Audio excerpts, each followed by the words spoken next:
Hey Algebra 1, let's continue on day 2 of graphing ax² plus bx plus c. So today's lesson, we're going to actually graph it. Last time, just as a reminder, it's been a while, but last time all we did is find the vertex, the axis of symmetry, the min-max value, and the y-intercept. Now we're going to take this and actually graph it. Okay? Again, the steps will be on the Google Classroom post, so you can copy it down from there.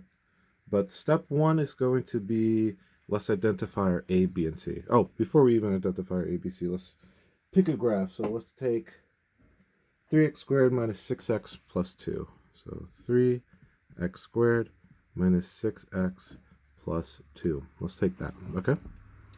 Equals y. They're always going to equal y for this because we're graphing it. So if I forget to draw it, it's not that big of a deal though. But 3x squared minus 6x plus y, we're going to find our a, b, c, so let's identify that first.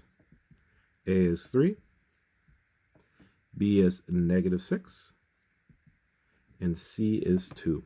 Okay, so a is 3, b is negative 6, c is 2. Now let's find the vertex. Let's find the x of the vertex, or the axis of symmetry, with this equation. So make sure you have this equation handy, or you know it, because negative b over 2a. So you got negative b over 2a right there. So we're going to put negative b, in this case is negative 6, over 2 times a, which is 3 in this case. So negative 6 over 6, negative 6 is a positive 6 over 6, which reduces down to 1. So 1 is your x, okay? All right, let's find the y of the vertex now by plugging in your x. So 3, 1 squared minus 6 times 1 plus 2. Just a reminder, 1 squared, only the 1 is being squared, not the 3 squared. So this right here is 3 minus 6 plus 2. That ends up being negative 3 plus 2 is negative 1 is your y. Okay? All right. So this found the vertex. We've done this already. When we were identifying things, okay?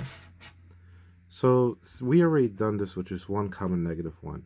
Now here's the part that's new, which is the graphing. And we're going to do it with a table, okay?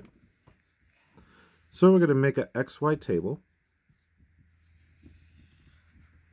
where it's going to have 5 slots. So 1, 2, 3, 4, and 5. In the middle of the table is going to be the vertex. So the middle of the table is going to be the vertex. So from the last question, we know the vertex, or the last part of this question, is 1 comma negative 1. So in the middle of the vertex is going to be 1 comma negative 1. That's going to be in the middle. Your domain is going to be 2 less than the x of the vertex and 2 greater than the vertex. So let's go left for less. So what is 1 minus 1? That's 0. What is 0 minus 1? That's negative 1. So your x's is going to not be based off negative 2 to 2 every time. Your x's now is dependent on your vertex in the middle. And your vertex in the middle in this case is 1. So then we're going to go forward 2 and 3. So your domain is no more always negative 2 to 2. It could be sometimes, but it is not always going to be negative 2 and 2 in this situation. It's based off your vertex. Now let's just think about section 9.1. That section, your vertex was always at 0. So that's why I always told you your domain was negative 2 to 2. You never had to think about it. Here you have to think, oh, the middle, the vertex, where my axis of symmetry and my min-max value is in the middle of my parabola. So we're going to use this as our domain. Now our range, we have to actually plug into the equation, which if you don't remember was 3x squared minus 6x plus 2 equals y. And we're going to plug it in to solve it. But here's really nice. that parabola check still exists. So make a little smiley face here. If it equals something here, it should equal something here. If it equals -1, it'll equal 3. So let's do some work. From this picture, we could tell which one's easier. Is it 0 or 2 to plug in? Well, I think 0 is going to be easier to plug in. I'm also going to plug in 2 just to show they're equal on this one. You will not need 2 on your normal questions. So we got 3x squared minus 6x plus 2 equals y. So we're going to plug in this one 0. Well, if we plugged in 0, this gets crossed out, and then this gets crossed out, and all you're left with is y equals 2, or 2 equals y. So I would put a 2 here. Now, I don't have to. I'm just only going to do it to show that it will also get you 2 when you plug in positive 2. But you should know for a fact that this is going to be 2. Now let's check. So it's 3 times 2 squared. And I'm plugging in a 2 because this number's 2, not because the answer's 2. 3, 2 minus 6 times 2 squared plus 2. Okay, 3 squared. 3 squared is 4.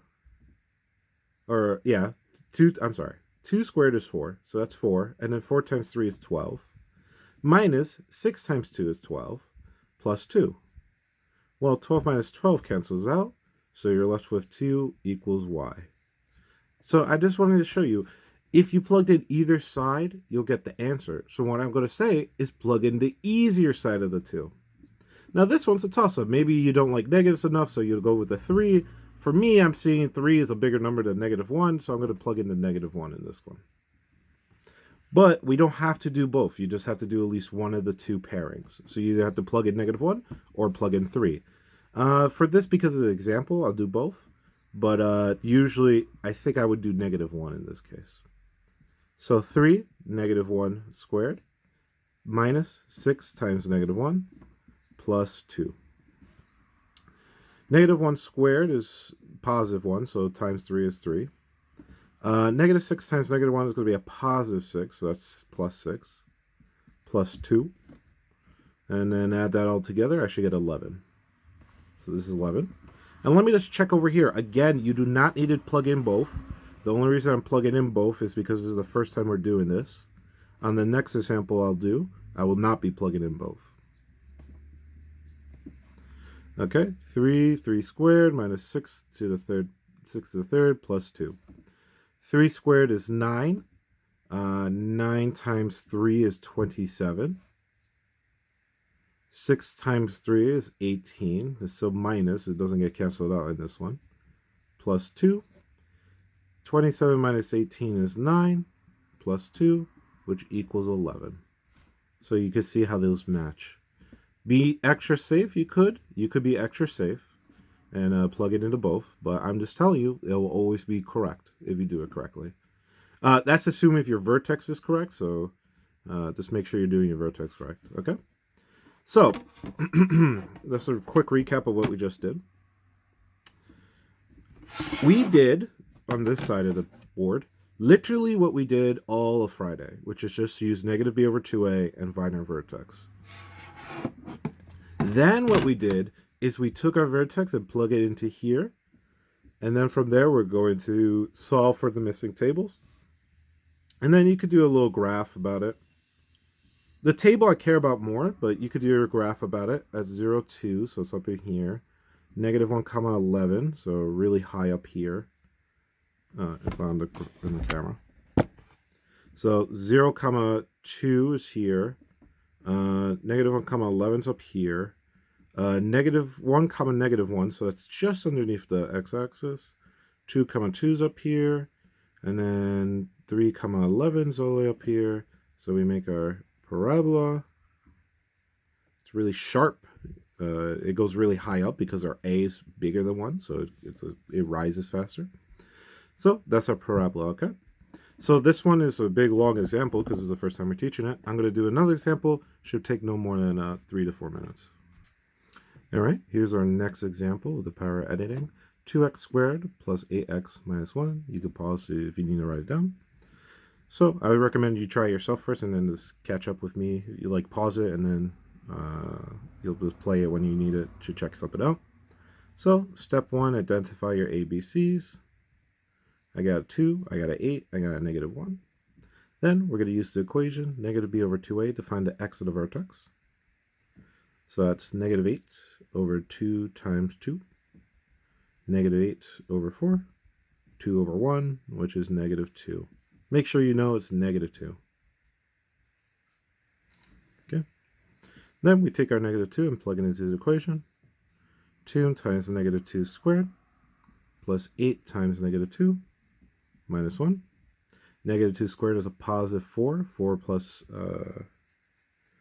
4 times 2 is 8. 8 times negative 2 is a negative 16 minus 1. Negative 8 minus 1. Remember, you're going bigger negative, so negative 9, okay? So negative 9. Okay, now to the graphing part. Let's make our table for xy. We're going to have 5 slots, and our domain is going to be based around our x value of our vertex. So let's plug in the vertex. It's 1, 2, 3, 4, 5. So this one right here is vertex. I recommend always just labeling what the vertex is on your table, just so you don't lose what's the middle to yourself. So this is negative 2, negative 9. So your domain is going to be based off the vertex here. So your domain, your x values are based off the vertex. So I'm going to go negative 1 and 0, and negative 3, negative 4. You always want to go 2 smaller and 2 bigger. I technically did it. Yeah, I technically did it in the wrong order, so I'll fix it. Because technically negative 3, negative 4 is smaller. So let's do that. Negative 3, negative 4, negative 1, and 0. Okay. All right, so we know from the parabola and the axis of symmetry that this is symmetric. So we could save ourselves time and only do half the work. Negative 1 and 0 looks like easier to plug in compared to 3 and 4. Negative 3 and negative 4. So let's do that. 2 times negative 1 squared plus 8 times negative 1 minus 1. Negative 1 squared is a positive 1. So I'll show my work over here. Negative 1 squared is a positive 1, so that's 2. Minus 8 minus 1. Negative 6 minus 1, that becomes a negative 7. So that's a negative 7. And this is negative 7. We're very lucky when you have 0, it's very easy. Because when you have 0, you could cross out this one here and this one here. And all you're left with is negative 1. And just a reminder, whatever x equals 0, that gets you the y-intercept. So this happens to be the y-intercept also. But I'm not really asking that in the question, just a fun fact.